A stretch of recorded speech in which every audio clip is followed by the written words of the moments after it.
ونستغفره ونعوذ بالله من شرور أنفسنا وسيئات أعمالنا من يهده الله فلا مضل له ومن يضلل فلا هادي له وأشهد أن لا إله إلا الله وحده لا شريك له وأشهد أن محمدا عبده ورسوله. Indeed, all praise is due to Allah. We praise Him, seek His aid and ask His forgiveness. We seek refuge in Allah from the evils of ourselves and from the evils of our actions. Whomsoever Allah guides, none can lead astray. And whomsoever Allah leads astray and can guide, I bear witness that there is none worthy of worship except for Allah alone, having no partner.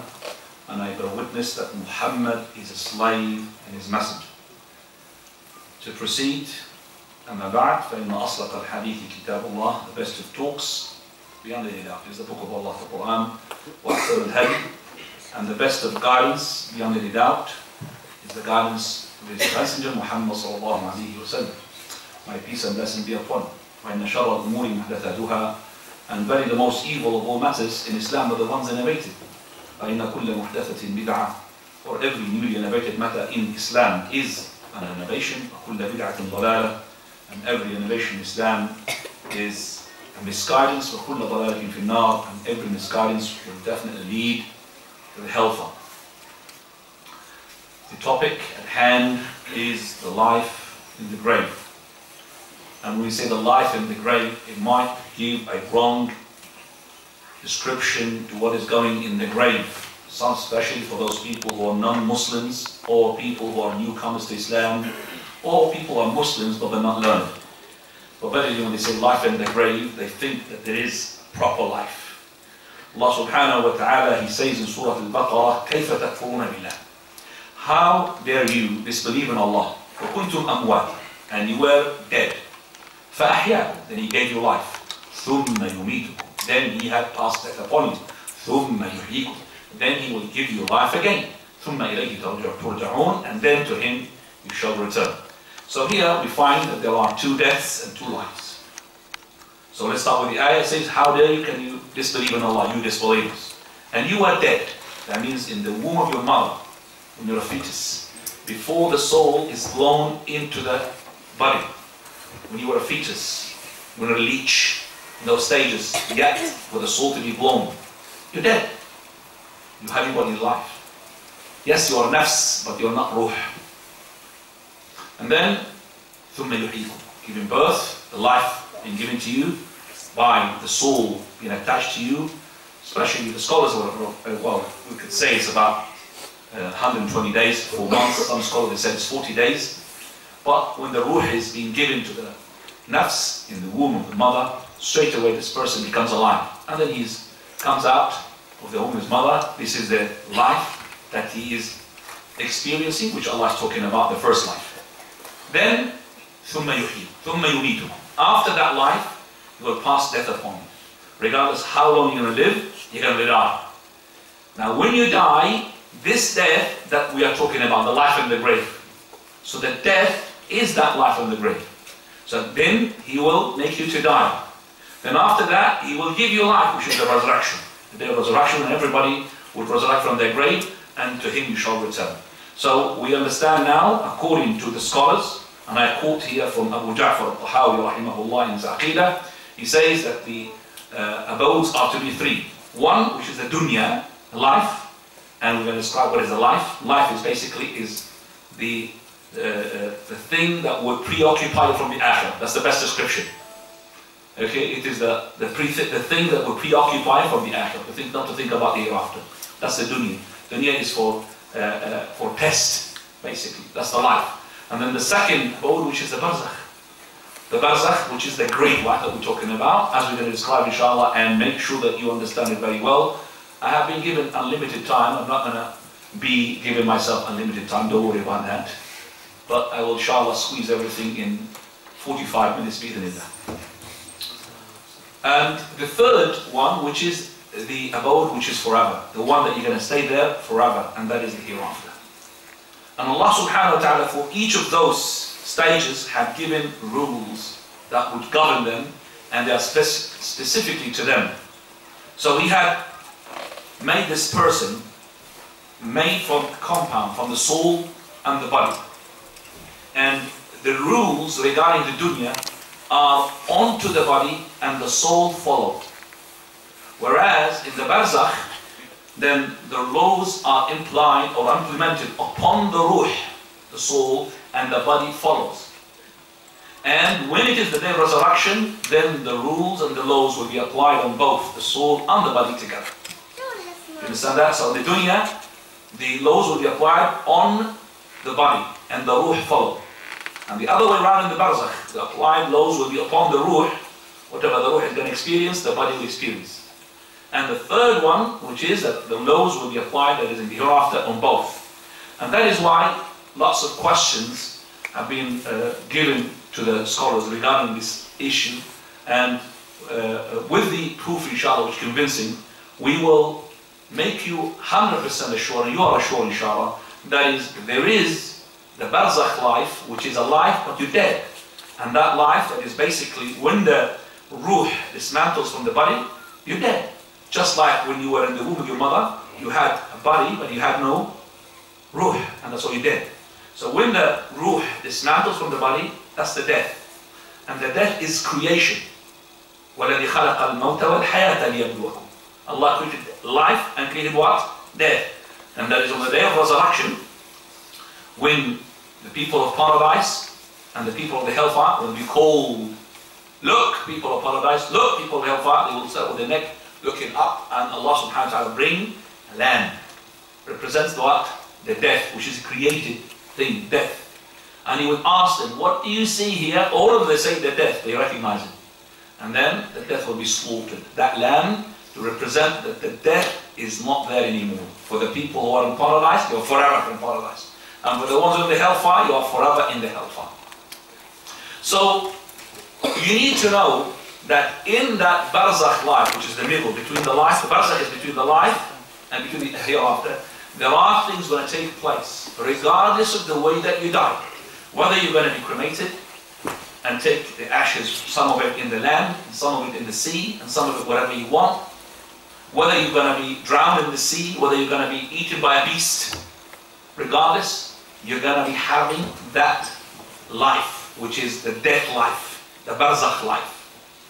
And if we quote together before we start the hadith regarding that man who was so scared of the Almighty subhanahu wa ta'ala, gathered his children around him, and he said, if I die, then burn me, which is cremation. And then take my ashes, put half of them in the sand and the land, and half of them in the sea. And he's like trying to make it difficult upon Allah Azza the Almighty to bring him back. Then he said, for very, if Allah is able to bring me back, He will punish me such a punishment that He never punished people before or after. And that person had doubted the capability of Allah. And that's kufr, in the lordship of Allah subhanahu wa ta'ala. But because of his ignorance and because of his fear, and ignorance and fear, they are a lethal recipe. You get together, you worship anything. You do anything. His fear and his ignorance. So, because of that, anyway, his children were faithful to the father. So, after his death, they burnt him, took the ashes, half of it in the land, half of it in the sea. If your father asked you to do that, don't be faithful to him. That will's not supposed to be executed at all. You really disregard it. But that took the place in that, they were faithful to him to do what their father had done, had asked them to do. Then Allah, the Almighty subhanahu wa ta'ala, and the Prophet was telling us what happened. Allah, the Almighty, told His particles to be the person, and it was. So He summoned before His law, and Allah subhanahu wa ta'ala is asking a rhetorical question. Allah, the Almighty, knows this. And what is the answer? So He says to him, what made you do what you have done? What made you say what you have said? So He says, khashyetuka, meaning your fear. That means I believe in you. But because I am so scared, that's why I've done what I've done. So Allah subhanahu wa ta'ala, He let it go. He pardoned him. And that hadith is Sahih Bukhari. So to tell us that there is no way to escape the barzakh life, regardless of what way that you have been dead. So this as well said us a question from a brother, what about the person had been drowned or somebody had been burned? So you're going to have that life, which is in the barzakh life. So the question in the grave, now the fitna and the grave, is it going to be for the soul on its own, or is it going to be for the body on its own, or is it going to be for the soul and the body both together? And that is between Ahl Sunnah wal Jama'ah, there is ikhtilaf. As Shaykh al-Islam ibn Taymiyyah, rahimahullah, basically says. And I'm going to be, before I start with the fitnat al-qabr and adab al-qabr and na'im al-qabr, the life in the grave, before that I would like to mention what are the stands of the people who belong to the umbrella of Islam believe regarding the punishment of the grave. There are 4 or 5 groups. First group is the one who they denied the punishment of the grave and denied the delight a person will experience in the grave in totality. And those are the ones who are some of the Mu'tazila, and I'm not going to know what this Mu'tazila is all about. So for you to investigate what is Mu'tazila, Mu'tazila, they still exist, by the way. There's still some of the ideologies of the Mu'tazila exist. Second one, Khawarij, and I think everybody most of you know Khawarij now. Because the Khawarij is basically an example of them, the ISIS which is taking place now. Khawarij. Al-Jahmiyyah. Al-Jahmiyyah, the followers of Jahm ibn Safwan, and the Qur'anis, the one who follows the Qur'an without the Sunnah, and the Rawafid, one of the people called Shia. Those who don't believe in the anything called the life in the grave. The second madhab, which is the one they say that there is a punishment and delight in the grave, but it's only on the soul, not the body. And these are 3 groups. First group, the philosophers, the ones who are even denying there will be a hereafter, and most of the Mu'tazila. The first one was the first one, but some of the Mu'tazila, most of them, and so many people of Al-Kalam, and few from people of Al-Hadith.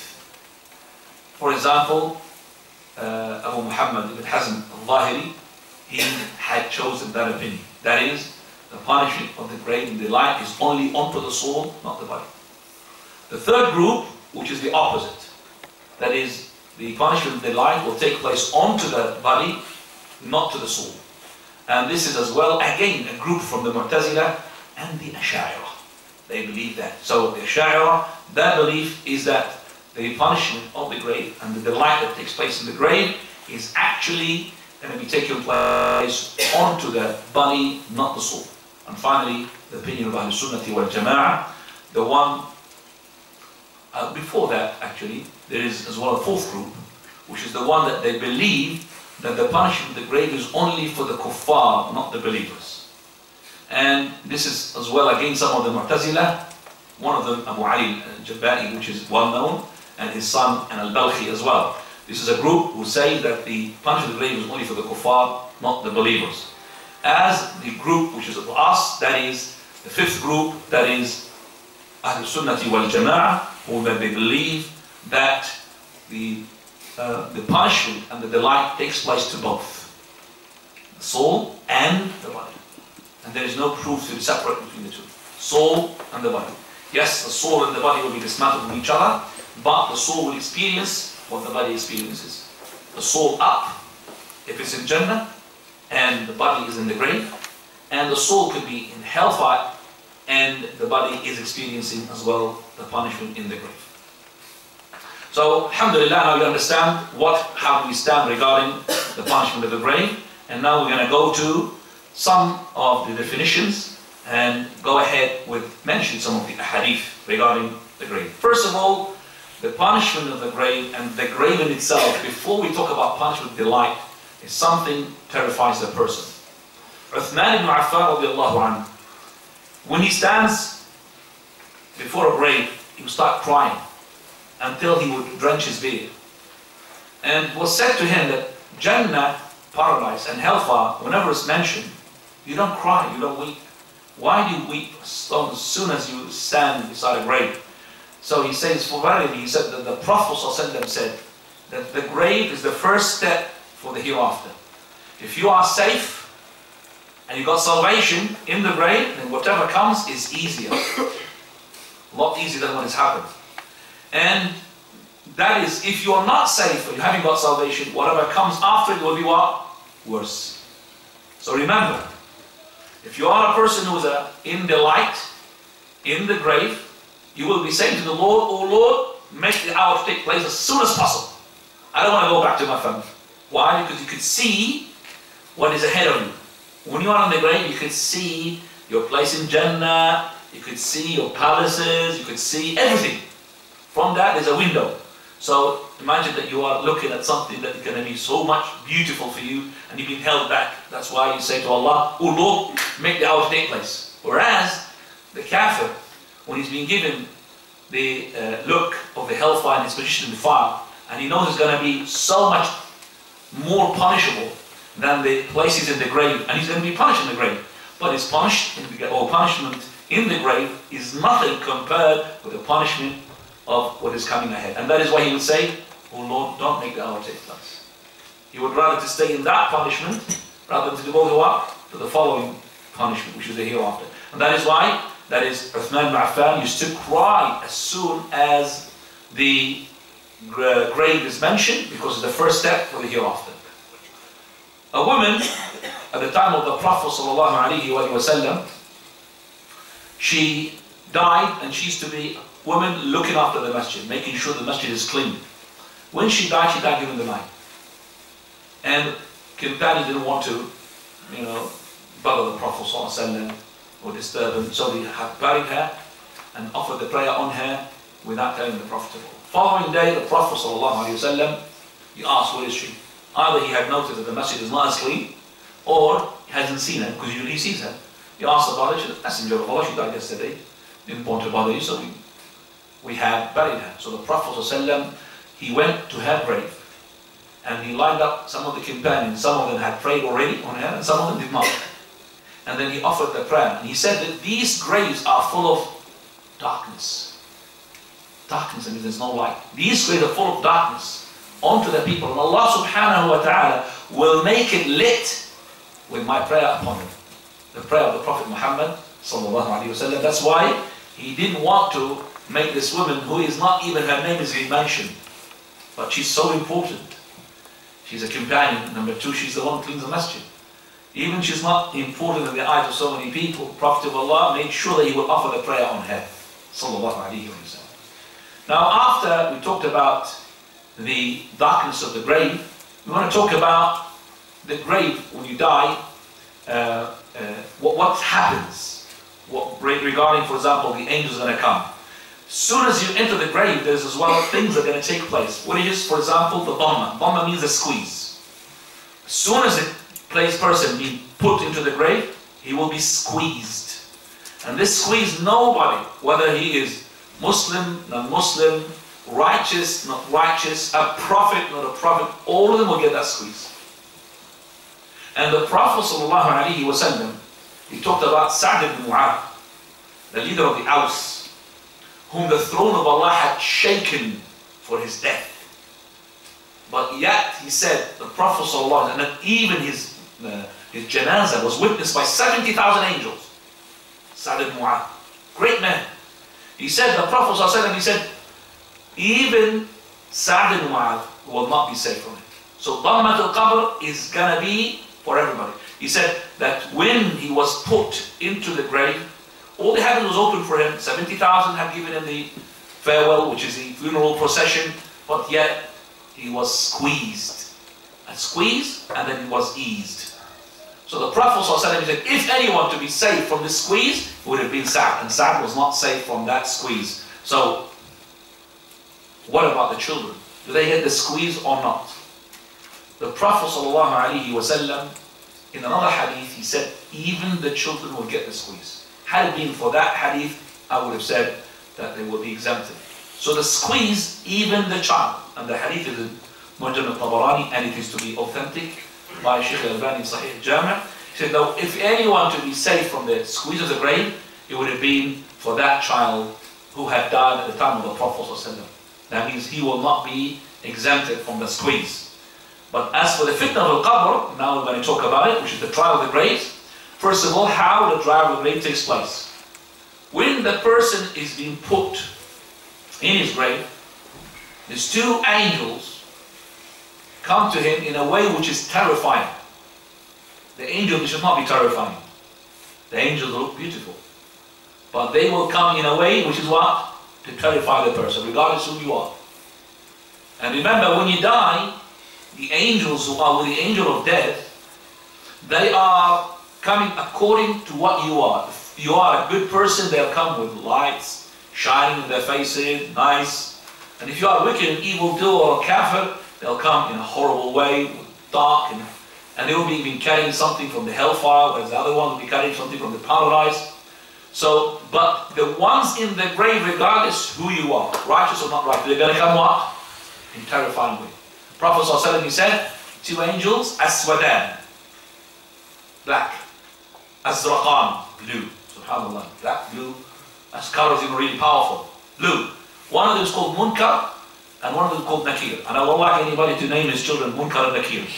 The names of angels, brother. And not all the names of angels you could really have them. Some of them, they're allowed. Like Malik. And he's the one, what? The guardian of the hellfire. Malik, because of being, but to call yourself Jibreel alayhi salam, or Mikael, or Israfil, you're not allowed to do that.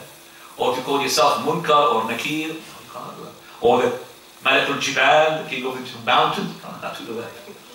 So, Munkar and Nakir will come to the person. And they will say to this person following questions. There are some narrations that narrate 3 questions, some narrations narrate 4 questions. Most of the narrations narrate 3 questions. But the way that they will ask this question, that the way they will ask it, they will, shake him up. So if you're not affirmed, if you don't know the answers, you'll not be able to give it. So it's something that you have lived your life on it. Now, so who is your Lord? What is your religion? Who is that person who's been sent to you? 4th question, what did you do? ما هو عملك? So the answers for the first 3 questions, my Lord is Allah. And my religion is Islam. And my Prophet is Muhammad sallallahu alaihi wasallam. And the 4th question, Quran. That's my deeds. I read it and I implemented it. Quran. So those are the 4 questions. Now those questions, as I said, it's not to do with I will carry the answers in my pocket as soon as the angel will ask me to pull out this, or I'm going to have some sort of, Bluetooth in my ear, and somebody from outside will give me. Because some people think like this, fortunately. That is why you find some of the people who are from a different methodology. They come next to the grave and they'll see them. By the way, the 2 angels are coming to you, my dear brother. If they're asking you who's your Lord, say Allah. Are you going to cheat him the exam or something? Say Allah. If he asks you what was your Prophet, then say Muhammad. What does it say to you? Yeah, no, this is something that he lived his life. If he lived his life that way, then he will give the answer like that. But if he lived his life a different way, no matter how much you're going to shout to him, he's not going to listen to you. And these are the Sufi. The Sufi, when they go to the grave, they tell their people like that. They call it at-talqeen. At-talqeen, that's not right except before death. What is it before death? You say to the person, say La ilaha illallah. That's the talqeen. But after death, there is no such thing called talqeen. You're going to say La ilaha illallah. He's there already. The life of the grave is different from the life on top of the earth or before the death. So, they will come to say to him, Man rabbuk, man dinuk, ma dinuk, man huwa alladhi qad bu'itha fikum. When he says his answer properly, he said, we know that you used to say your answer properly. We know that you got the answer. But we have to do that for you. We know that you're going to give me the proper answers. But the one who is a wicked or evil doer, he's the one who's going to say, ha ha. Meaning that I don't know. And he would say, I don't know.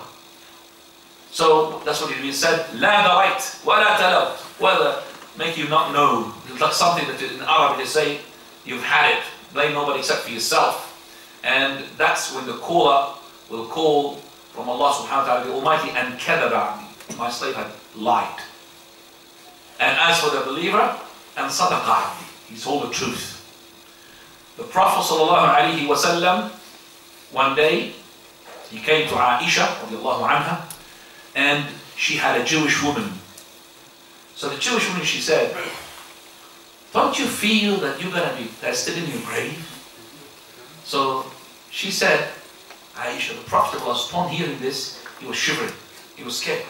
He said, no, only the Jews will be tested. And then Aisha, she said, we spent some nights afterwards. Later on, the Prophet, he said, did you feel, Aisha, that it's been revealed to me that you're going to be tested in your grave. Since that time, actually she said, I've heard the Prophet of Allah seeking refuge from the punishment of the grave. And who is that? The Prophet. In your prayer, in your tashahhud, whether the middle one or the last one, you seek refuge in Allah from 4 and sometimes 5 things. And then is what? Fitnatul mahya wa min adhab al-qabr wa min adhab jahannam. From the punishment of the grave. From the fitna of the mahya and the mamat, the fitna. This is the fitna of the questioning of the angels. And before you die, there's another fitna. Imagine that while you're dying, something comes to your heart or your mind, a doubt about the Almighty. Imagine you die in that state. Imagine all your life you've been, gathering hasanat. The moment of death, you have some sort of doubt. You start saying, is there Allah or is there no Allah? And you die in that. And you're going to be what? Prevented from paradise totally. Imagine. And that's the fitna, the fitna al-mahya. So, some people come to them shayateen before they die. Some of them they don't. We don't say that every time the person dies, the shaitan will be present. But the shaitan will be present. He will remind you all of the kufr. And he will make you think that, what you are saying is correct. But because you are in sakarat, which is death, called them stupors or death pangs, those moments which you don't know what you're saying. So, brother, train yourself before that moment. And remember, you only utter what you have been taught to say when you are healthy and sound. So it's nothing to do with, oh, I will prepare myself in that moment. No. The preparation is for you. If you are living your life upon mashallah deen, then you will die on deen and you will be resurrected on deen. But if you live your life on a'udhu billah, in mischief and corruption, then you will die in a corrupted way and you'll be resurrected in a very horrible way. So watch out. Now, the ones who are not being compelled, or they're not going to be questioned because of their situation, are they going to be happy to try the grave? Like for example, the majnoon, the insane. Like for example, the one who is fool. Like for example, is half there. And for example, the children, are they going to be questioned? We have a difference among the scholars. Are they going to be questioned or not? We don't know anything about the grave regarding this issue. We do have 2 opinions. Some of them they say that they will be questioned, and some of them they will not be questioned. The ones who say they're going to be questioned is based upon what's going to take place later on in the hereafter. Because those ones will have a test according to the consensus of Ahlul Sunnati wal Jama'ah, except for the children. The children, they haven't reached the age of questioning, which is puberty. Whereas the insane, if you reach the age of puberty and he's still insane, then on the day of resurrection he will be given that intellect, the brain to think. And the person who is fool, who will be saying to the Lord, I'm fool, I said, oh Lord. And people used to stone me with things because it wasn't really in my mind. So Allah will tell him his brain. And the insane as well, he will become insane. And the person who is deaf and blind, he can't hear, he can't see. All of those will give them everything, and Allah subhanahu wa ta'ala, the Almighty Himself, will start talking to them. To give them no excuse now. I am talking to you, can't reject my words. There's a difference between rejecting the words of the Prophet of Allah directly and rejecting the words of someone who is telling you that's what the Prophet of Allah said. Because when you reject the Prophet's words directly, you are talking to the Prophet of Allah, you are rejecting the text, you are a kafir. But if you reject the words of somebody telling you about the Prophet of Allah, you could have an excuse. For example, you think maybe this man is not knowledgeable enough, maybe he didn't know about this, he didn't know about that. But the Prophet of Allah is talking to you, that's it. Allah is talking to you now. For verily, I used to send messengers to my people, and I am the messenger of myself to you. He commands of the fire to come, or bring a flame. Throw yourself into the fire. So some of them will throw, and some of them will not. You give them another chance, a third chance. Those who threw themselves in the fire, they were in paradise. The fire is a barrier. It's actually behind this paradise. And the ones who refused, they are the ones who are going to go to the hellfire. So from that hadith, those scholars, they said, those ones who will be tested, they will be also tested in the grave. But we don't have a proof. So we leave something which we haven't got proof, say Allahu Akbar. So the ones, we know that the children, they're going to be in paradise. Regardless whether they are children of the believers or children of the disbelievers. We have a number of opinions, but the correct opinion is hadith. The Prophet ﷺ, he had seen Adam, and he's got with him the children, And those children are for believers and disbelievers. So because of that hadith, we say that children, and our Shaykh al-Albani used to say, they will have a test later on, he said, no, they will be in Jannah. So the children, whether they're believers or disbelievers, they haven't reached the age to be accounted for what they do, that's why they will enter the Jannah. Now we're talking about the delight and the punishment of the grave. Allah subhanahu wa ta'ala, when He says, إِنَّ الْأَبْرَارَ لَفِي نَعِيمٍ وَإِنَّ الْفُجَّارَ لَفِي جَحِيمٍ. Verily the abrar, the righteous people, they are in delight. And the fujjar, the evildoers, the kuffar, the ones who are disbelievers, or the evildoers from the Muslims, they are in jahim. Jahim means fire or in agony, in torture, in turmoil. Now, Ibn al-Qayyim rahmatullah alayhi says that don't you ever think when Allah says that the abrar is in delight, the righteous are in delight, they are only delighted in this life. No, they are delighted in this life, the barzakh life and the hereafter. The three places. And don't you ever think that when Allah subhanahu wa ta'ala says that the wicked and evildoer and the disbeliever is in agony and in fire just in the hereafter, which is in the hellfire? No, he's in agony in this life and in the barzakh life and in the hereafter. So all of that will be hellfire for him. And that is why a person who will embrace Islam, he will tell you, I only had the happiness when I was riding my Ferrari. After the Ferrari, I lose my happiness. I'm not happy anymore. I only happy when I enter my house, and but I get bored of it. I only get happy when I bring other people to see, look at my house, and he gets happy. Then the people say, well, khalas, get bored of it. So comes to miserable. وَمَنْ أَعْرَضَ عَنْ ذِكْرِ فَإِنَّ لَهُ مَعِيشَةً ضَنكًا. He who had kicked away from the remembrance of Allah, that means not a Muslim, but he will have ma'isha, meaning agony, depression, everything that you name. Can't live his life properly. That's why they commit suicide. So the hadith regarding the delight and the punishment of the grave is so much that they are mutawatir. And if anybody denies it, like somebody came to Ishaq ibn Wahaway, scholar of the time of Imam Ahmad rahmatullahi. Somebody's denying the punishment of the grave.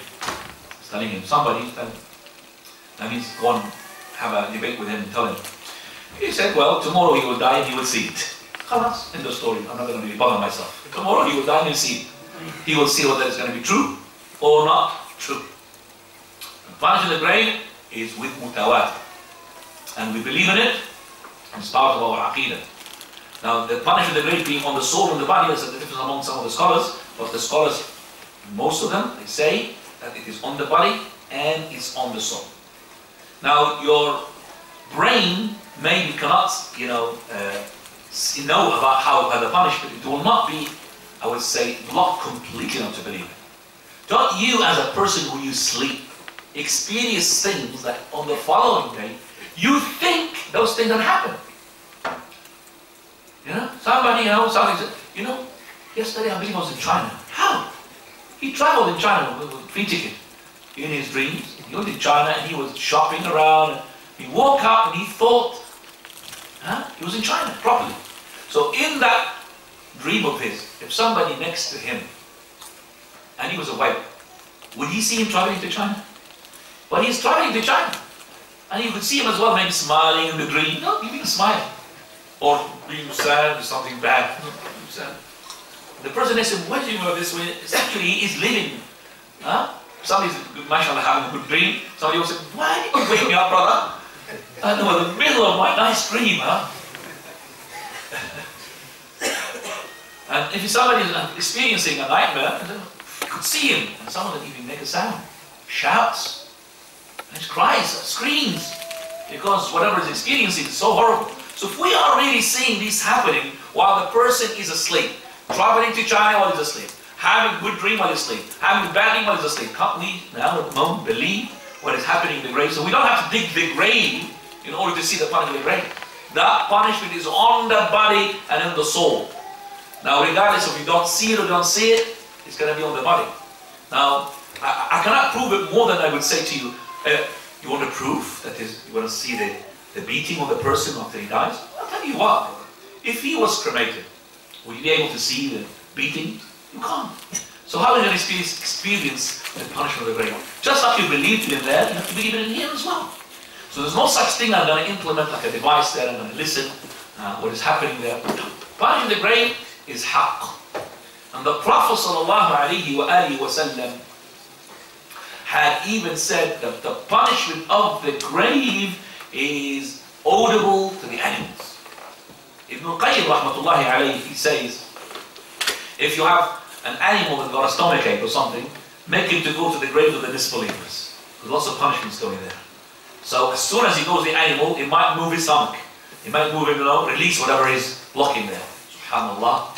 So an animal, you've got some stomachache or something wrong, take him to the graveyard of the disbelievers. So what is happening inside is not audible to human beings.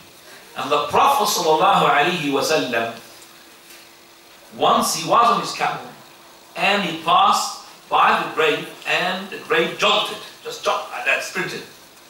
And the Prophet ﷺ, he said, had it been that you will not bury one another, I would have asked the Almighty to make it audible for you what is going on into the grave. Because if you hear it, you will say to your family, please bury me in the fridge, in the freezer, but not in the land, because it's really horrible. You'll ask to be buried anywhere, but not in the ground. It's scary. Okay? Scary thing. Prophet ﷺ had heard it a number of times. Prophet ﷺ, he passed by 2 graves from the Muslims, and they were punished in the grave. One of them is gossiping, namima, slandering. The other one, he was not cleaning himself after relieving himself, after going to the toilet. He does not clean himself. Those things are considered to be nothing in the eyes of the people, but resulted in the punishment of the grave. Prophet ﷺ, Aisha, his wife, she said, 2 old women from the Jews came into me, and they were from the Jews of the Medina. And they said, you know that the people of the grave, they will be punished in their grave. So I just didn't believe them. I belied them. And when they left, Prophet ﷺ came in, said, the Messenger of Allah, 2 old women from the Jews claiming that there is a punishment in the grave. So the Prophet ﷺ said, yeah, he said the truth.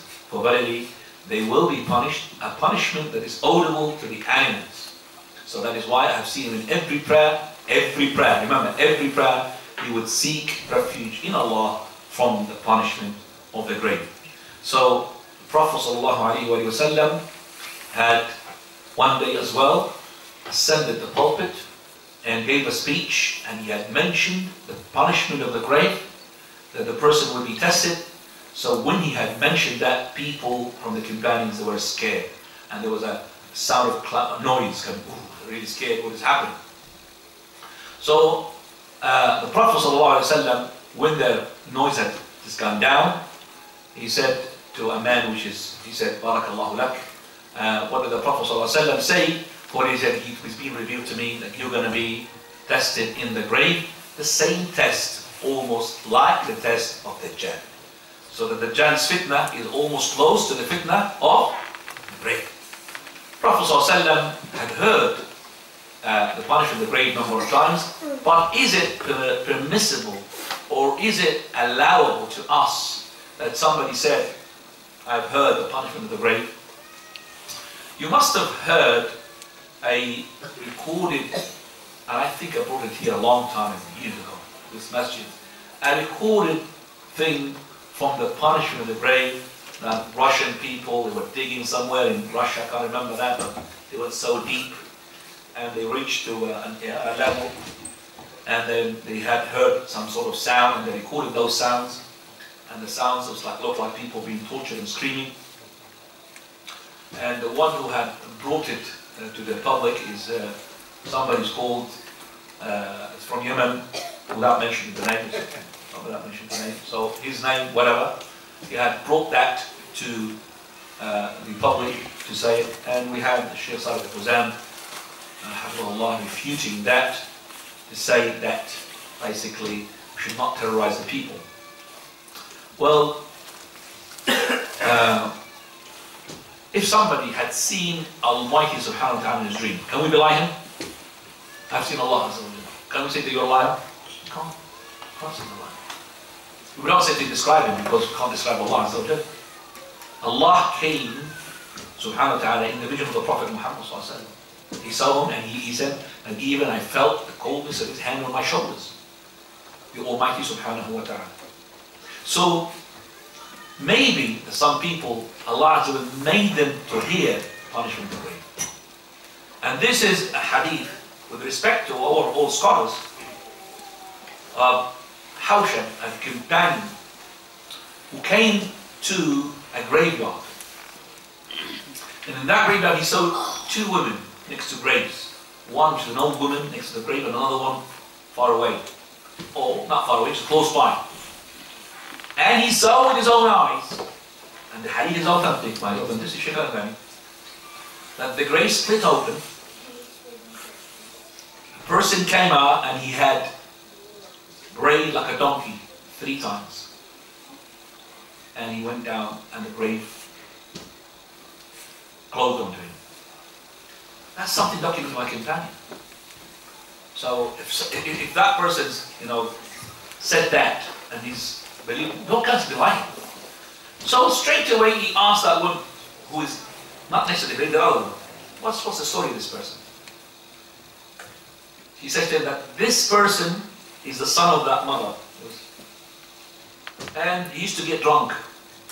And his mother used to tell him, fear Allah, stop drinking. So he used to say to her, you bray like a donkey.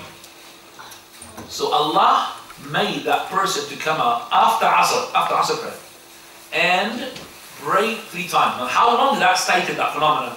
We didn't have BBC at that time, or ITV, or recorders, But that was documented by a companion. So we cannot just say that he's alive. He had seen what he had seen.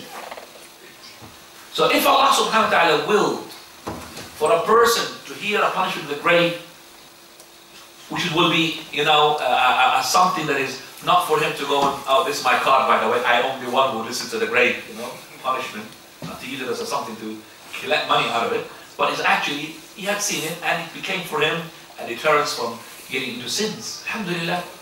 So he had heard it, and he backed off. So I would say we should not belie people when they said this. But at the same time, we should not as well exaggerate it, saying this, that we have found some recordings, from disbelievers. We don't believe Russia would come to us with some recordings like that. Would you? To come from Muslims, yeah, but the authenticity of that from the beginning is rubbish. Do you understand me? Can't decide, because it's coming from mulhideen. So if these people had heard it, whether they become Muslims, they are still atheists. So I have my doubts regarding, but I'm not saying that I can't belie to somebody who had, said that he had heard something from the grave. Right, the Prophet ﷺ gave us some glimpse of what is taken in the grave, from the punishment and the delight. He says, the believer, when he is buried, Allah subhanahu wa ta'ala would call, he said, my slave had said the truth, give him from the mattress of Jannah, and give him the clothes from the Jannah, and open for him a gate towards Jannah. Door that will lead to Jannah, like a window, you can see. So from that gate, subhanallah, the wind, the breeze comes to him, and you could see it. And his grave now, after it's been in the squeeze, it will be a mansion, as far as you can see. Now that is him seeing, but you are actually on the earth, still the grave is a grave. But his grave is inside, will be like a mansion for him. And then there will be a man who's got nice clothes, nice face, and nice smell. So he would say to him, have a glad tiding with what's going to please you. Have a glad tiding of the pleasure of Allah, and rivers and gardens underneath which rivers will flow. This is the day that you've been promised, he would say to him, the one who's dead. And you are the one, may Allah give you glad tidings. Who are you? For what your face is the face of bringing goodness. And your deed is a deed which is, you bring everything, which is good. So he would say to him, I am your good deed. For verily I used to know you, fast in obeying Allah, slow in disobeying Allah. Then this is the time when the gate will be open, and also a gate from the fire will be open for him, and say to him that this is your place would have been if you had disobeyed Allah. That is even more what happens for him. You see this place in Jannah, when you say, that one, look at that, I've saved myself from this. So you see himself in it. That is the place of the fire you would have been into if you disobeyed Allah subhanahu wa ta'ala. So when he sees the Jannah, oh Lord, make the hour to take place as soon as possible, he will say to him, calm down. calm down. It's good. Can't. No, it's not really been, it's not time yet. So you're going to be in that delight, but still eager to come what? Later on. And also the Prophet ﷺ mentioned the fate of the person who's a disbeliever or an evildoer, a fajr, corrupted person, the one who's an evildoer, that as soon as he does not answer the question, Allah will call that he is a liar. Give him a mattress from the fire and give him and open a door for him into the fire. So he would find the heat of it, the poison, the pus of it, and his grave will be so tight until his bones will be dislocated, and an ugly man with an ugly clothes and ugly smell comes to him. You say, have a tiding. This is the day which is a very miserable day upon you. This is the day you've been promised. Let me give you the tiding of bad. Who are you? That I am you are your bad deeds. I used to be knowing you, very fast in disobeying Allah, very slow in obeying Allah subhanahu wa ta'ala. So, may Allah recompense you evil, and that is as well Allah will give him a son, a'ma akam, a person who is deaf, blind, and he is also dumb, and he's in his hand a sledgehammer. You know the iron blacksmith uses it, okay? And he will hit him with it. If that sledgehammer to hit a mountain, it will make it into dust. So he will hit him such a hit that he will scream. Everything will hear him. The animals, the inanimates, trees, except for mankind and jinn. They will not be able to hear him. And they will be back again, and he will return the hit again. And that is when he sees the hellfire. He would say, Lord, don't make the hour effective. So that means he would be satisfied with this person hitting him, turning him back again, hitting him, much better than going to the hellfire, the next stage. Right, so this is, as I said, glimpse of what is taking place in the paradise and hell. But I'd like brothers to just open the windows a bit from there, because it's really, really hot. Just open that window, just like that. Second from here. Just getting, put the fan on. Top. Top, just quick the top. Yes, it needs some air. Just like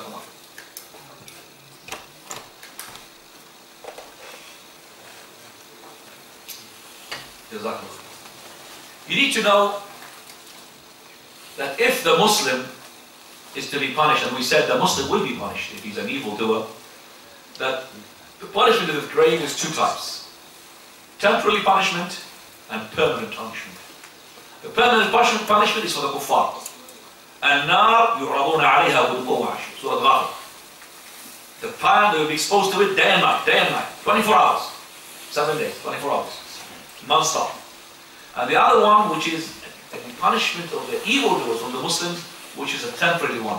Allah subhanahu wa ta'ala, just like He has the will on the hereafter, later on, to exempt a person, even an evildoer, not to punish him, or to punish him, but he will not be in the eternal hellfire, the same thing, the will of Allah will intervene.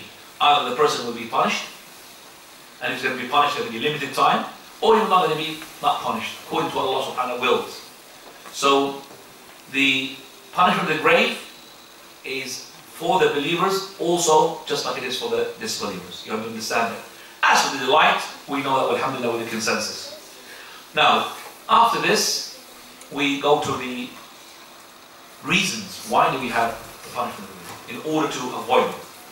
The first two that we have mentioned in the hadith of the Prophet of Allah when he passed by two graves, that is one of them, he does not stop cleaning, does not clean himself after urination, and the other one, he slanders, makes lies about people to create fitna, problems. Now, Prophet ﷺ, he said, bring me the palm fronds, and he put it into the grave, and he said, this will decrease the punishment as long as they are fresh. Now this is only for the Prophet of Allah, and it's only for those two graves. Prophet of Allah, he passed by a number of graves who had punished, but he didn't do that. Also the Prophet ﷺ, after his death, none of the companions started putting as well palm fronds into their graves. And who are you to say that this person is being punished and let me put in palm fronds?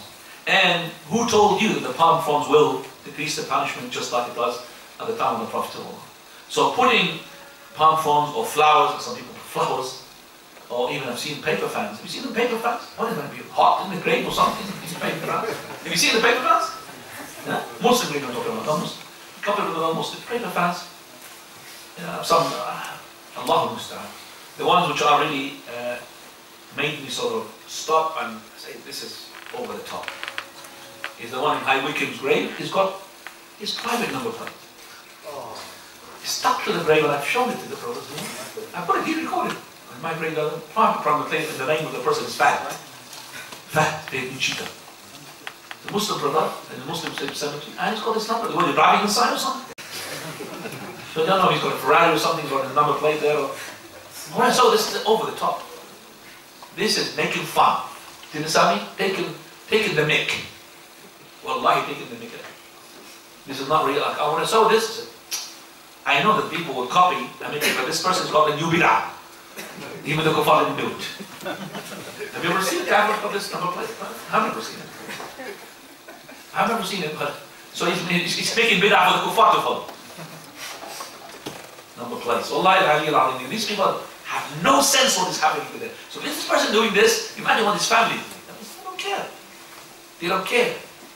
And that is why the graveyard became like a picnic area.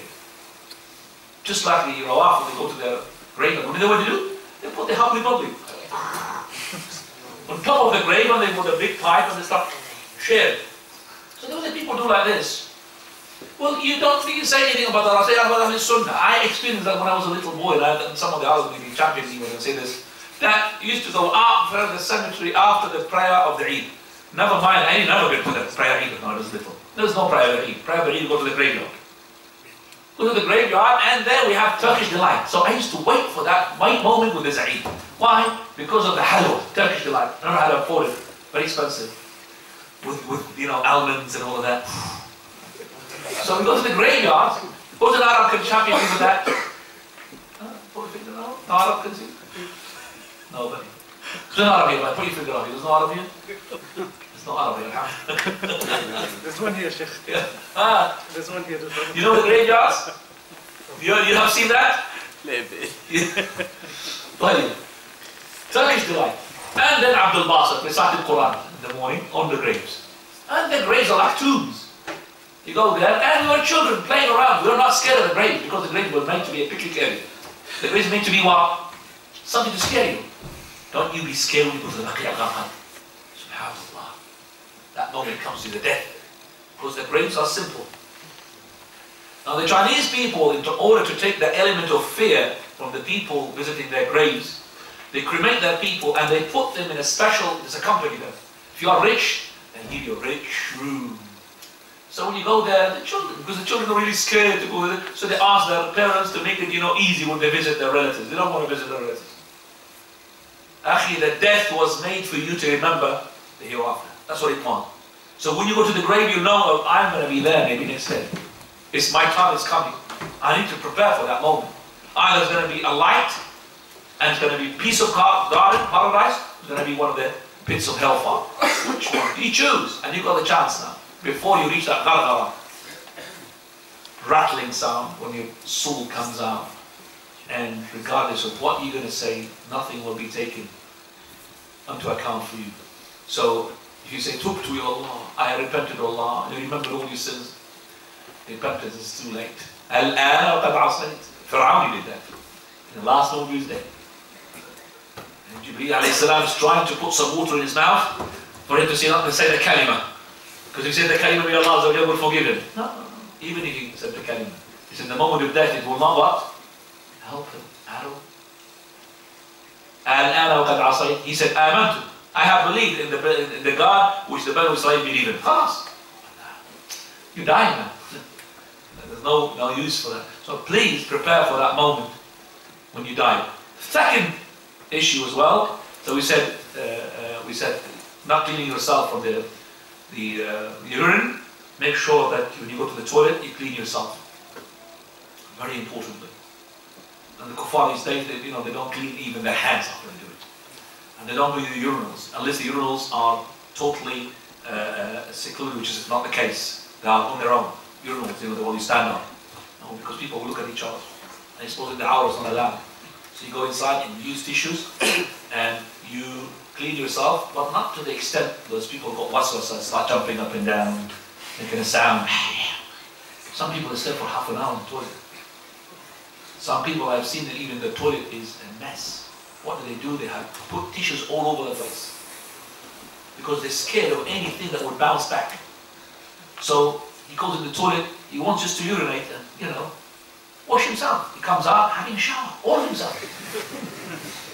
Because every time he puts water, it bounces a bit back, it fills it. More water until he cleans the whole of his body. And this person, he will end up leaving the whole prayer. You know that? He will not do the prayer because the prayer becomes like a problem for him. Every time you have a prayer and have wudu like this, and it takes him hours, you might as well leave the prayer. And that's what happens. These people don't waswasa. So remember not to exaggerate. And the best thing for those people who waswasa, sprinkle water inside your pants. When you do that, you kill the waswasa. Because regardless of what spot you're going to find, it's going to be from the water, sprinkled. So you're not going to have the mind, the urine, it's not urine, just sprinkle water. That is after you relieve yourself or after the wudu. If there's nobody there after the wudu, just sprinkle water inside your pants, inshallah will solve the matter. Gossiping or namima, slandering. You know that the namima, the namam, he will cause corruption in 1 hour, more than the magician can do in 1 year. That's what the Salafs have said. Magician, sorcerer can do in 1 year. The person who's namam, you can create problems, a war between people in 1 hour, more than the sorcerer can do in 1 year. SubhanAllah. And that is why his punishment is severe. One of the great sins, or grievous sins, major sins. From the other as well, the person who is stealing, or something called ghulul, which is stealing from the war booty. Already the Prophet ﷺ and a man was fighting in the battle with him in the day of Khaybar, and there was a companion saying that he died as a, mashallah, as a martyr. He said, no, he's in the fire. So when they were sort of worried why the Prophet is in the fire, they looked into his items and they found that he actually stole something from the war booty. He stole something which is like a cloak. It's a simple cloak from the war booty without the permission of the leader, and that is the command of the Prophet ﷺ. He said, and his name is Karkara, by the way. Also, lying. And also, abandoning the Quran. People who memorize the Quran and forget the Quran, you have a punishment. That person will throw onto your head a stone, will open your head, and then the stone will roll, you bring it back. When he brings it back, your head will go back again. That's the punishment of a person who memorizes the Quran and forgets the Quran. And does not implement the Quran. So, if you are a reviser, you have to make sure that you revise the Quran. Remember Shaykh al-Bani, he said that just to make that the hadith of the Prophet, make sure that you always keep this book with you. You used to have this book, because it used to be a watch repairer, the book on the counter. So every time there's a place, space, time, whatever, grab the Quran, read it, put it back. Always keep it in touch with you. Don't forget it. Don't leave it. Until Allah subhanahu wa ta'ala will plant into you the love of the Quran. Fornication, riba, all of that we are mentioned in the hadith. The hadith of the Prophet ﷺ is hadith regarding a vision that he had seen. The Prophet of Allah one day, he prayed the Fajr prayer, and he said, who amongst you had seen the night before, ru'ya, vision? The vision is very important. So he asked, most of the time, Fajr, who has seen your vision? So whenever somebody sees a vision, he will start narrating to the Prophet of Allah. So one day he asked us, and we said, no, none of us. So he said, but me, I have seen a vision. 2 men came to me, those are angels. They took hold of my hand, and they took me to the land which is the Holy Land. And I have seen a man who is sitting. Another man was on top of him with an iron scissor. Kalub bin Hadid. Iron scissor. And he was cutting his cheek from the front to the back. And he's doing the same thing with the other side as well. When he goes to the other side and finishes, the first side will become back to what it was before. He'll come to cut it again. When he finishes at the end, the left side will come as it was before. And he cut it again. So I said, who's this? He said, let's go. So we went, and I've seen a man lying on his back. And a man on top of him with a big rock, throwing it on his head until he, blasts his head, cuts it. And then the stone will roll, the rock will roll, and he will go to bring it, and once he bring it, that head will go back as again. And he will repeat the action again and again. Who is this? Let's go. So we went, and we went to the, like a big cooking pan. and actually the top of it is really narrow, but the bottom is big.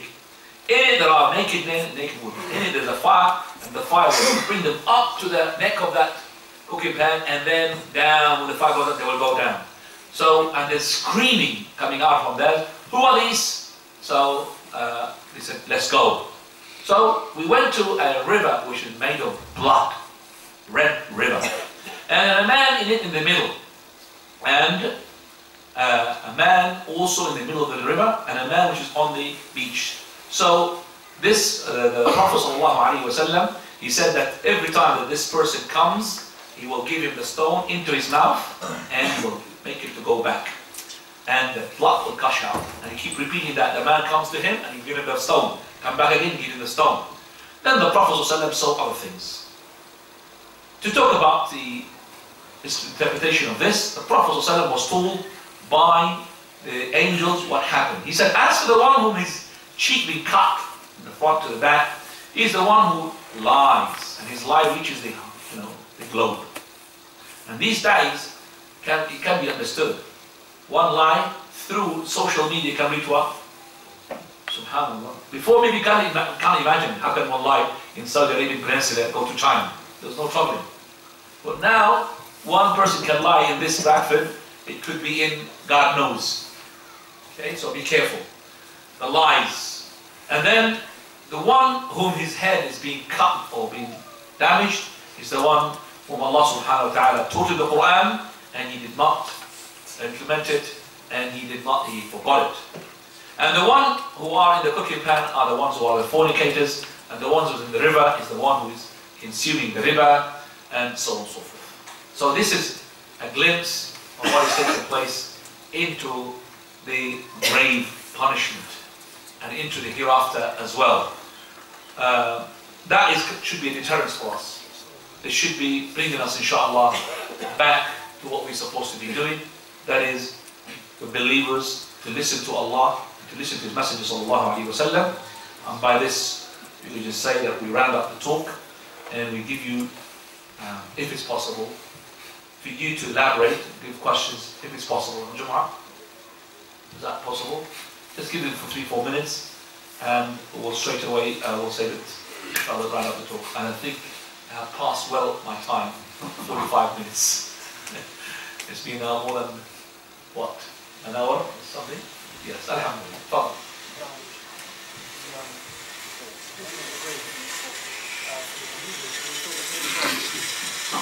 Does the squeeze of it, first of all, there's no ring or something. First of all, saying the salam before the question is not from the Sunnah. So we are together. Unless you want to go out, come back again, say salam alaikum, yes. But you're sitting in the way, salam alaikum. Number two, regarding the squeeze of the brain, is that a pain for the believers? That's the question. Well, if the Prophet ﷺ did not mention that as a pain, then what's the point of the Prophet? If anybody is going to be safe from it, it would have been sad. So it's something which is not pain, something which scare. It's like somebody is going to tell you that tomorrow we're going to cauterize you. Cauterize you, for example, to cure you from something which is very painful. But the cauterization is something what? Not good. So the squeeze of the grave, even for the believer, is something going to come after it good. But that cauterization is like the medicine. It's like you don't like it. So the cauterization, you might dream, so much dreams before even the operation takes place. Oh, cauterization can take place to me. You forget what is the cure. So the dhamma is there. And that is why Aisha, she said to the Prophet, I mean, everybody hates death. And the Prophet of Allah, he said, he who loves to meet Allah, and Allah loves to meet him. Aisha said, hang on a second here. You want to meet Allah, you have to die. So, but we hate death. That means we hate to meet Allah. That's what the Prophet said. No, Aisha. At the moment of your death, if you are a believer, if you're a good person, Allah gives you a glimpse of what is ahead of you. So you love just that moment. When the ghadra takes place, you love to go ahead with his death. Not before. Before, that's it. The guy is scared. The human being. But in that moment, like for example, we haven't talked about the martyrs. The martyrs, the martyrs, by the way, they don't experience the sakarat, the death pangs. As soon as they die, it's like a sting, and that's it. There's no death pangs for them, sakarat. These are the martyrs. That's why they like to go what? To die again. When their soul hovers in paradise, Allah will tell them, what do you want? Oh Lord, what do we want? Everything we've been given us, but if we can just go back and fight for your sake and die again, because they love that moment. He said, no, this is not, you can't have it because it's not the universal law I have made. They want to go back and die because they love that moment. So I would say it is something, it is scary, but what comes ahead of it later on is nice. So it is, I wouldn't say painful, but it's scary. Dhamma. But that Dhamma is not like the Dhamma of the Kafir. The Kafir will have a Dhamma, but after that he will have what? Dislocation of what? Of his bones. So after the Dhamma, we'll be having the questions, and after that, his grave will go dark and crash onto it. But that one's like squeeze. Squeeze. That means you are in the grave. So it is, I wouldn't say painful, but it was scary. Now, if a person has been practicing all their life and they're just about to die and they say the Shahada, would it be accepted? Like Pharaoh? Pharaoh? It's not a good example, it's a kafir all his life. Not practicing kufr. On his deathbed, would he just give that guy? If a person, he is a kafir, and he uttered the shahada before his ghargara, it will be accepted. And what is the point of the Prophet going to his uncle when he was about to die? He says, my uncle, just a kafir, one word, just one word. All his life was a kafir. One word, and I will be using it to argue on your behalf with the Almighty Subhanahu wa Ta'ala. One word. But he did not give him that word. So that word would be beneficial, even if, but it has to be before the what? The ghargara. The 0 hour. You know, the 0 hour, khalas. Ghargara. This is the rattling sound, the throat is coming out. No, it doesn't help you. But before that, even if he doesn't, he's having cancer, he's going to die within the next hour, doesn't matter. He will repent of Allah. So, because Allah might give him life, more than an hour. If someone's a fornicator and now they've repented for that sin, will they be prohibited from the women of Jannah? And is that the same with, say, for instance, Khamr and the wine of Jannah? No, the person who repents from his sin is like he's not a sinner. The one who repents from his sin is not a sinner. Khalas. Are there some things that the punishment can only be experienced in the grave? However, after the grave, will they be able to go straight to Jannah to serve the punishment in the grave? You mean, in the punishment of the grave, is that going to be no punishment in the hereafter? No. Are there any sins that cause the punishment of the grave, but not the punishment of the hereafter? Okay, so is there any particular sins that you will be punished in the grave, but you're not going to be punished in the grave? No. Every sin that you're going to be punished in the grave, it will be punished in the hereafter. But it's all under the will of Allah. He might forgive you in the grave and not forgive you in the hereafter. He might forgive you in the hereafter and not forgive you in the grave. He might not forgive you in both. And he might forgive you in both. Okay? So it depends upon the person. And this is in the hands of Allah subhanahu wa ta'ala. We haven't been told much, by the way, about the graves in terms of visiting one another. The dead people visit one another. We know that their souls is not with them. But we know that the person, he feels, he gets some sort of help from your dua. When you come to visit the graves. For what reason? For two reasons. To benefit yourself and benefit the what? The one whom you visited. Because when you call Allah subhanahu wa ta'ala for him, Allah has to through your dua, such as your father, your mother. So that would as well. But to say that you're going to talk to him, Salamu alaikum, and some people start talking to his mother, and that's not right. He doesn't hear. But that would help. Always would help. And Prophet ﷺ said, إِنَّ الْمَيِّتَ لَيُعَذَّبُ بِكَاءِ الْحَيِّ. Verily, the dead person will be punished because of the wailing of his relatives whom he had left, and he didn't tell them that wailing is haram upon me. So that will result into more punishment. Allah will punish you. Why did you make your family wail on you when you are able to tell them not to do that? Fine.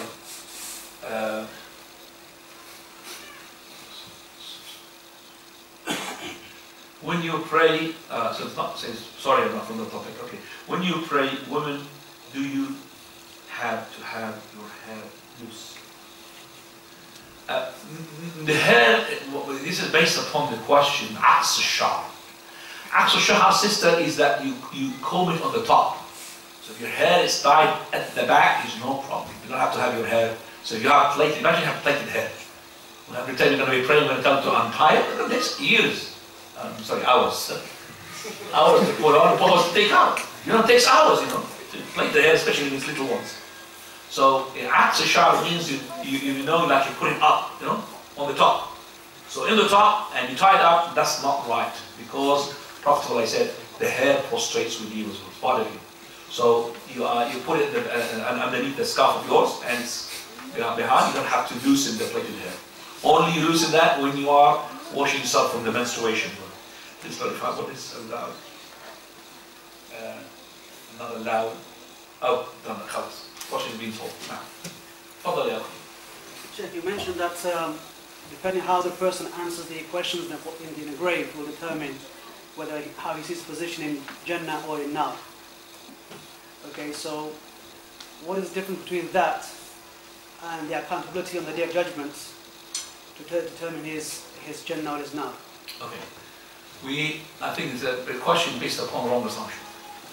We said that the question can be given to believers who are corrupted, believers who are righteous, and disbelievers. Even the believer is corrupted, who is destined to Jannah. At the end of the day, he will not be able to answer. So it did not determine it's in the hellfire, but he will be in the punishment of the grave, because this person is an evildoer, fajr, and he did not answer the question properly. So it does not determine his fate at the end of the day. So the determination of the fate will be at the day of resurrection. As in the grave, we say that it's going to be an introduction of what is happening. So if he's from the people of the hellfire, he will see his place in the fire. It's true. What you just said. It's not the question. He will see his place in the fire. So what is your question then after that? The next point is, so imagine the Day of Judgment now. Accountability about what you did. Okay. Are you going to be accountable for what you did already in the hellfire? Is that you're asking? Correct, yes. Yeah. Jannah, yes. Well, the person, he needs to know that the people of the hellfire, they will go to the hellfire straight away. As for the people who are going to be questioned about their deeds, are the ones who are believers but they're evildoers. As soon as you receive your book into your left on the back, you are into the hellfire. No question about what you've done, because you're kafir. You haven't really made tawheed and monotheism. So the ones who are kuffar, they will not go into the bridge, over the bridge. No, they're in the hellfire straight away. The ones who cross the bridge are the followers of the prophets. Some of them did good deeds, not good enough. Some of them did good deeds, good enough. Some of them will drop, but at the end of the day they will come out. But before that stage, all of those people kuffar in the hellfire. They will be in the hellfire. Now, does that answer the question for you? But what about the Muslim? The Muslim. The Muslim, you know, he's seen his place in paradise. Yeah, in the grave, he's seen his place in Jannah. Yes, he will be accounted, even though it's true, the person, he would see himself that he's in paradise. It doesn't mean that you're asking me, for example, I'm in paradise now, why should I worry about the the accounting? By the way, it's a long time in the grave you're going to be. That's number one. But you will be memorizing your place in paradise so much. It's like a GP code address. You know your postcode? You will know which place. So soon as you come in Jannah, everybody will know this place because he's been looking at it for a number of years. He's looking at it for a number of years, so we know what it is. So this person decided that if it is the case, then why should I bother? I'm not going to be afraid of the reckoning. You see, on the day of resurrection, lots of things takes place even to the ones who are good people. Like, for example, as soon as you come out of the grave, there's earthquakes. There's a sun. And that sun comes to you. And you're going to be different body. It's not the same body. Different sights, different eyes, different ears, everything different. In terms of you're going to observe the heat, which is 1 mile away from you. So that analyzation makes you forget about the place of it. You want to go to the Jannah, but you are in the stage of going to Jannah. So let's just give pass the stage here. Because before I go to Jannah, I'm going to go to the pool, I'm going to go to the bridge, I'm going to part of the hellfire. Lots of things. Yes, at the end of the day, there's a Jannah, but you're still scared, isn't it? So you go on top of something which is really as sharp as the razor, and you're going to be having some luggages of sins. How many luggages you don't know? Somebody could be crawling. So, yes, you're not in Jannah, but you're scared. So the reckoning is still a part of the punishment, except for those who enter paradise without reckoning and without punishment. And those are the who will enter from the right gate. Because you see, this is agonization, but when you are with Allah on your own, and He tells you you've done this on that day, that is even more punishment. To make you confess about the deeds you've done between you four walls, nobody knows about it, except for you. Some of the angels here, they will not be able to recall what goes inside you. You know, the right angel, the left angel, they recall what you do, or what you say. But what's inside you, only Allah knows it, subhanahu wa ta'ala. So, that thing is very agonization. So if you pass that, from the 70,000 to paradise without reckoning the punishment, you are, mashallah. You have to achieve tawheed, actually, to achieve that. And tawheed, to achieve it in full, is number one, keep away from the shirk, minor and major. Number two, keep away from bid'ah. Number three, keep away from the sins. But if you follow the sins, repent to Allah subhanahu wa ta'ala. And inshallah, from the right gate. Okay, so we just, okay, hold on. Can you recite Quran in graveyards? You cannot recite Quran in the graveyard. Prophet ﷺ, he said, don't take your houses as graveyards and recite Surah Al-Baqarah. So graveyards is not for recitation of the Quran. Graveyards is for dua. And the first thing he says, Assalamu alaikum ahla diyari min al-mu'minin wal-muslimin wa inna insha'Allah bikum lahiqun nas'alullah lana wa lakum al-afiyah. So that is the supplication you say as soon as you come in. No Fatiha. Some people are Fatiha. Ya akhi, subhanallah. I mean, everything Fatiha. They get married, Fatiha. They divorce, Fatiha. New business, Fatiha. Stolen the Eid, Fatiha. Everything Fatiha. Fatiha. We're going to finish now, Fatiha. Okay, please, can I just, I mean, I don't want to upset you, but can we have these two questions and the last one? Tafadhal. Jazakallah khair. What about those who don't have grave? I mean, those who don't have a body, they die due to, I mean, a bomb, whatever. And They are what? They die because of a bomb. Bomb. They killed. Oh. Well, I they said- was same one. Were you here before the beginning, or you just came in? But it, Will you just come in here? well, I came about. That's why you missed it. I will tell you. I said that you're going to have this punishment whether you have been eaten by bees, or you've been cremated into ashes, or you've been drowned into the ocean. Wherever you are, you're going to experience that. Okay? They wouldn't have a physical grave, would they? You mean for the punishment of the grave? Yeah. Don't worry, ya Sheikh. You will experience that. Regardless whether you- No, the experience is Don't regardless think it, because don't you believe in the, I mean, do you see the grave being punished? You don't see it. Just like you believe in the grave, you're going to believe that those people, even if they're not being in the grave, they're going to be punished and have a delight. So don't worry about that. No, I don't have.